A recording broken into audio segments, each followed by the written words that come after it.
Salutations friends, welcome back to my channel. A little change of scenery here. I am by my computer. I thought today would be fun to go over some questions and comments that you guys had on my video where I take you on a tour of my entire fragrance collection.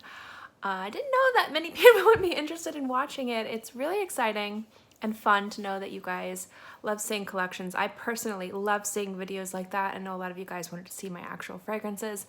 And I did get some comments and some questions, and I thought it would be fun to do a video where I kind of answer those questions rather than just answer them in the feed or like reply to comments. So this video might be a little bit disjointed, but I thought it would be fun, so let's get into it. So the first question is from Stacy B, and she says, I would love to know your process for choosing a fragrance or your rotation. I have 20 perfumes total, and honestly I have to make a real effort to rotate and not stick to the 3 I love the very most. So I'm just wondering how 600 works. Also, if it's a little shaky, it's because Pancakes is jumping on this table. This guy. You guys know Pancakes. This guy. Oh, yeah. So how do I choose? Well, it's kind of hard to really tell you how I choose. So how do I choose every day? It's kind of weird. So I just moved from someplace that was super hot and humid, like 11 out of the 12 months of the year, to an area now that has more colder, less humid environment. So I'm actually like rediscovering new scents that didn't work so well then, but I love the way they smelled, so I'd only wear them when they were cold. But when it comes down to deciding what I'm gonna wear, first I figure out if I'm going to work or if I'm going to be at home. I'm really only allowed to wear fragrances that my work sells, so a lot of designer scents, a lot of Versace, a lot of Dolce & Gabbana, a lot of Gucci, and I do love those scents, so I have no problem with that. So that's the first way, and that'll dwindle it down. The next thing, it will depend on how I'm feeling. Do I need something to uplift me? Do I need something that's fruity? Because those fragrances make me happy. Is it going to be really cold and I'm going to be outside? There's a variety of different ways that I would consider wearing a scent. But most of the time, I actually just kind of wear whatever I feel like wearing. There have been plenty of times it's been so hot and humid and not the right temperature to wear Oud Cashmere Mood from Francis Kurkdjian, but I wear it and I suffer through the day and I love the way that I smell. So there's really no major rhyme or reason to my rotation. I kind of wear what I love, but work does factor into it. If I'm hanging out with friends or my husband or people who don't like scents, that factors into it. But for the most part, I just wear whatever I want to wear. And I find that in different seasons, there are different things that I gravitate towards. So in the summer, obviously citruses, freshies. I also really love white florals in summer. Spring, I really love woody aromatic scents. Fall, more gourmand. In winter, really heavy oud scents I tend to gravitate towards. My rule of thumb is wear what you love. Tyrone E says, would you considering doing a part 2 to this video on how you built your collection? For example, how long it took to acquire them, how you sample, decide what's bottle worthy, and how you budget for fragrances, if that's not too invasive. It's not invasive at all. I've done a few videos talking about my collection, budgeting, how I can afford what I do. I am in a very blessed situation where I don't really have a lot of bills or any bills, the house paid for.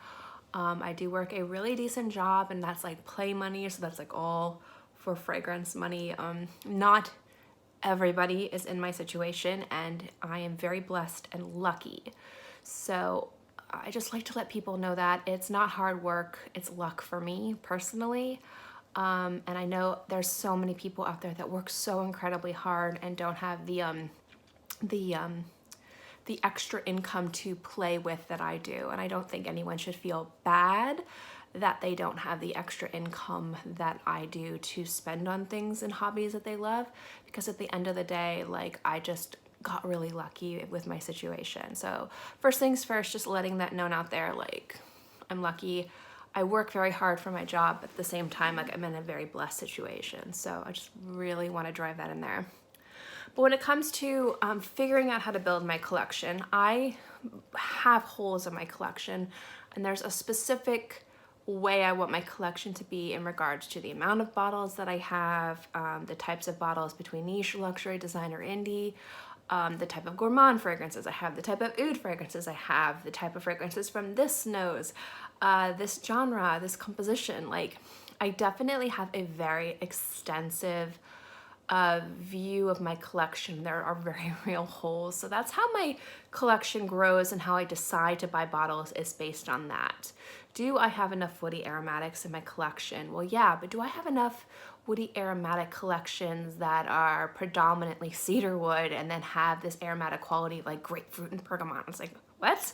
Like, I do see real holes in my collection that I try to fill. Like right now I'm on an iris kick. Like, I'm trying to buy the best irises that I want to add to my collection because I see a real hole for those fragrances. I'm trying to fill a more Middle Eastern scents because I have virtually none in my collection and they really need to change, and I really need to expand upon that. I need more fragrances from Le Labo. I need more fragrances from Chanel. I need more fragrances from like the Maison Lancôme line. I need to get the rest of those. I just, in my mind, when it comes to building my collection, there are real holes, and those holes get filled, a new one comes out. So there's no rhyme or reason, but I do expand my collection 9 times out of 10, depending on what I feel are holes that need to be filled. So that's the first thing that I look for when it comes to adding new fragrances to my collection, is how do I expand this collection? How do I fill this hole? How do I round out this area of it so then I can focus on this area? It is a constantly evolving thing, and that's why there are sometimes you'll see me sell bottles of something that I maybe just bought 2 months ago because I realized I went a little too overboard filling this and I don't need that many, and I'm going to pare it back so that I can use that money to do this. It goes back and forth. The other thing that I do is I'll buy something small and I'll wear it. If it's something I really love, I will sell the bottle, and then in the future I will buy a bigger bottle of it. So that's another way that I go about expanding my collection. I have this thing where if I don't own the bottle of it, I don't feel like I have it in my collection. So to me, decants, samples, sometimes even travel atomizers don't count as being part of my collection. So you'll see me have a lot of little bottles of something, and if I really love it, I'll sell it and buy a bigger one. This is Pancakes. He's crawling all over my lap. So let's see how long it took to acquire them. See, that depends. Some of my more harder to find fragrances, it's luck, it's right place, right time, it's knowing the right people. Iris Ganache, I purchased from someone. We did a swap and money swap. He has a very extensive collection, very high-end fragrances, and he was just deciding to pare it down, and he reached out to me. He knew I was looking for that bottle, specifically the older formulation. And he's like, do you want this? You know, this is what I'm asking for. And I was like, yes. In a lot of cases, it's luck. It's constantly being on the lookout, constantly talking to the right people and things like that. Now, if I sample something or I try something, if I decide it's bottle worthy and it doesn't fit into a hole I have in my collection, if it doesn't, it's not something I've tried before, if I just sample it, I have this rule that I have to come back to it. A great example is Donna from Valentino. When I first smelled that, I didn't buy it initially, but I did put it on my skin, and I kept smelling myself and smelling myself and smelling myself. And I knew I need to own that bottle. And there's a lot of different cases of fragrances like that, where I've been at a fragrance counter or a girl's like, let me spray you. And normally I'm like, yes, please, let's try this out, unless I don't know what it is or I'm wearing something really contradictory. So for me, if I decide if something is bottle worthy, if I find myself going back to it and going back to it and going back to it. I sold Mon Guerlain.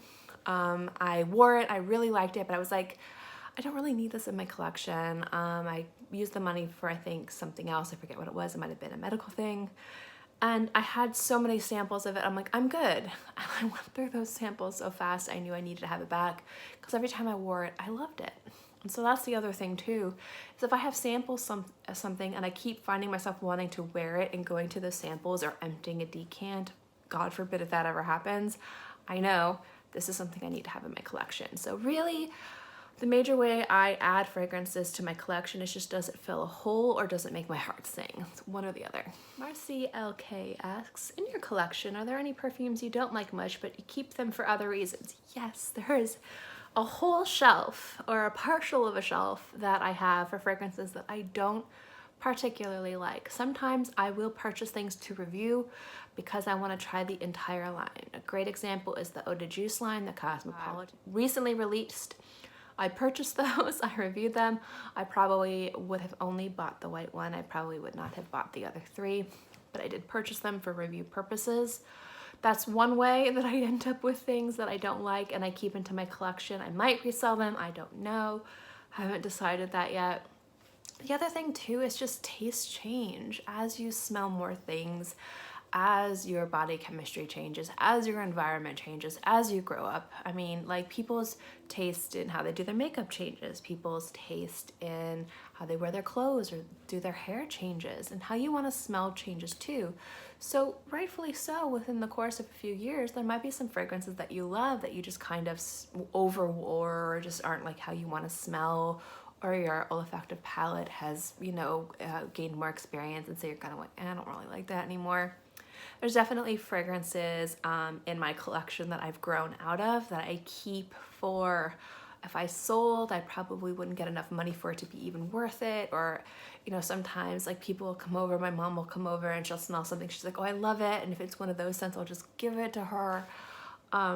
So I just keep things just to keep things, just to round out my collection, because I also don't know if in the future I'll decide I really love them again either.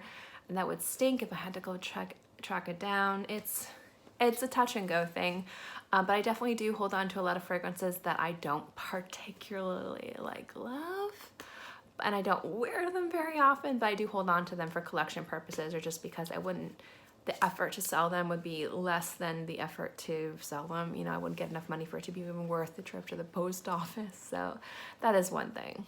I think if I mispronounce this, please excuse me. Arif says, I would get an anxiety attack if I ended up with that many bottles. But just out of curiosity, what are your favorite houses? Yes, not everyone wants to have this many bottles. There's some people out there that only want to have one or two, and even having two is too much. Nothing in this community makes you more or less valid to participate and just be an active member. You can have one bottle, you can just have decants, you can just have designer, you can just have indie, you can just have niche. You could have one bottle and 5 decants, you could have 600 bottles and like 500 decants. We're all valid and we all are equal in this community. I just am particularly a hoarder. So that's part of the problem, and I hoard fragrances and art and cats. So, and pearl jewelry, weirdly enough. What are my favorite houses? This is hard because there's like, I love the Armani Privé line. It's my favorite designer higher end line, but the Armani line, like design wise, I'm like, it's not that they're bad, they're just not for me. I really love Tom Ford, but I don't love everything from him. I love the Maison Lancôme line, and I am a fan very much of the regular fragrances. But if I had to think of my favorite house, my top 3 favorite houses, just from the designer line to the regular line, or just niche houses in general, I would definitely have to say Maison Francis Kurkdjian, the house of Francis Kurkdjian. He is my favorite nose. I love his stuff. House of Matriarch has become something very personal to me. I love Christie's creations, and just I'm very attached to that house for sentimental reasons. And Lancôme, I'd say definitely Lancôme, even though Armani Privé is more of my favorite designer line when it comes down to the equality of the regular line and the designer, the higher end line. Definitely Lancôme beats out Armani, because I love Armani's regular, love Lancôme's regular scents over Armani. So I'd say those are my 3. Definitely could be in the list is Chanel, Guerlain, love Le Labo, and Zoologist I own every single one of, but personal favorites are definitely those 3. This is a comment from Victoria, but this is something that I get asked a lot, so I'll definitely cover it. Victoria Kelly said, I would be so afraid to spend that kind of money, so many for them to get old before I could use them all and have to throw away. Not all fragrances, but some fragrances do age very well. The most important thing is how you store your fragrances. And I'm going to be doing an entire video. I think I did one a few years ago, but I'm going to kind of do a revamped video talking about myths and stuff. How you store your fragrances definitely makes a huge difference. Fragrances don't have an expiration date or a best by date. It has to do with how they're stored. A lot of people collect vintage scents. They'll go look for scents from the 20s and 30s and they love to wear them and they're beautiful and they're amazing. People collect older formulations from even 30 years ago because they smell better than the newer formulations. The biggest thing with fragrances is you want to make sure that they are stored in a cool, dark area, cool, dark, and dry. That's why they are in this room. I really only turn on this light to film, and most of the time this is dark, air conditioned with the fan running.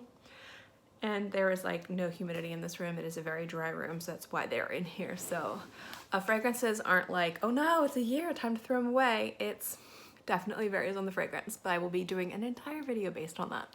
So Osa Yahweh asks, I'm curious, how long did it take you to build this collection? This could be an inspiration for new collectors. Thank you. Oh, my first job when I was 16, and I'm gonna be 36 this year, so about 20 years ago, I worked at a store called Douglas Cosmetics. I was the cashier fragrance girl, and obviously I got a lot of bottles, and with my first paychecks, I would buy bottles of perfume. So I'd say I've been starting collecting for about 20 years, off and on. There's 3 years where I really didn't wear anything other than the amber kind of solid perfume that you got from New Age shops, and I love those. I still have like 3 of them that I wear off to the side. But I'd say I really started collecting like 5 years ago. When I did my first collection video, I had 100 bottles. And when you start to do YouTube, your collection grows rapidly. Even if it's just samples and decants, like you find yourself buying more things for your channel, investing in your channel. There are some amazing opportunities where houses are very generous and they send you things. So my collection really grew rapidly within the past, I'd say 3.5 to 4 years. It grew from like 100 bottles to over 600 bottles. So I would say that the majority of my collection, when people consider my collection, isn't within the past 5 years, but I have been collecting and been actively involved in loving fragrance and just this entire just olfactive arts and just scent in general for 20 years. Stefan Thinel, and if I mispronounced your name, I'm so very sorry. No Chanel masculines, Egoist is pretty unisex. I'm actually currently figuring out which few masculine fragrances from Chanel I want to add to my collection. I'm planning on buying a few of them in the next few months actually. Platinum Egoist, specifically a Bleu de Chanel. I don't know if I want to buy just one or all of the formulations. I haven't quite decided. I'm probably going to buy them all in one shot. I do like them. I do have samples of them and wear them quite frequently. So they will be added to my collection. I've slowly started adding masculine designer scents to my collection. Normally it's designer women's fragrances that I have, even though in my mind, fragrance is genderless. Anyone can wear what they want. I just tend to kind of gravitate to those scents to wear. But trust me, I will be adding a lot of the masculine men's fragrances from Chanel to my collection very soon. Someone asked which Zoologist are those? Well, I only own 3. So I have Ibutira, I have the Apollonia, I always say it wrong, and Ivory Root. I will very soon, probably in the next month or 2, be adding Iris to my collection. It is just very pricey. So I'm just kind of like getting my resolve up to spend that much money on a bottle of perfume. It took me a long time to get Amber Oud from Raja, and they're about the same price. So I just kind of have to, like, yes, I'm gonna get this, but I'm definitely gonna be getting Iris and a bunch of other scents from them too. Search Off is a house that I absolutely adore. It's just, I am so behind on getting fragrances from them. I don't know why, but those are the 3 that I own currently. I think that's the bulk of the questions this go around. A lot of you guys said beautiful collection, thank you so much. Some of you guys said what's wrong with you, thank you so much. I definitely enjoyed kind of doing this, sitting down and talking to you guys a little bit about this. If you like these types of formats where instead of talking about the questions or answering questions just in the feed, like replying to comments, if you would rather it be kind of like this where I sit and talk to you guys, let me know. This is actually a lot of fun. And now that I'm kind of filming in a room that I can kind of shut cats out of, it's a lot easier for me to do. But I do hope you enjoyed this video. If I missed your question, I'm so very sorry. I am going to go through in the next few days and kind of try and answer as many of these comments as I can with everything that happened with my dad and just finally getting back after the memorial and going back to work. I haven't really had too much time to answer comments, so I'm very sorry. I'm not meaning to be negligent. But I do kind of like this idea of sitting down and talking to you guys. So if you do like this kind of stuff, let me know in the comment section below. And if there's any question I didn't answer or anything you want me to really do a specific video on, I'd be more than happy to. I am planning on doing a full video on storing your fragrances. I know I think I did something a little bit in the future, or in the past, not the future, in the past, like maybe a year or two ago, but I kind of wanted to expand on why and talk about the myths of like a fragrance lifespan, but that does take a little bit of research. So in any case, guys, thank you so much for watching this video. I hope you enjoyed it, and I'll see you next time. Bye.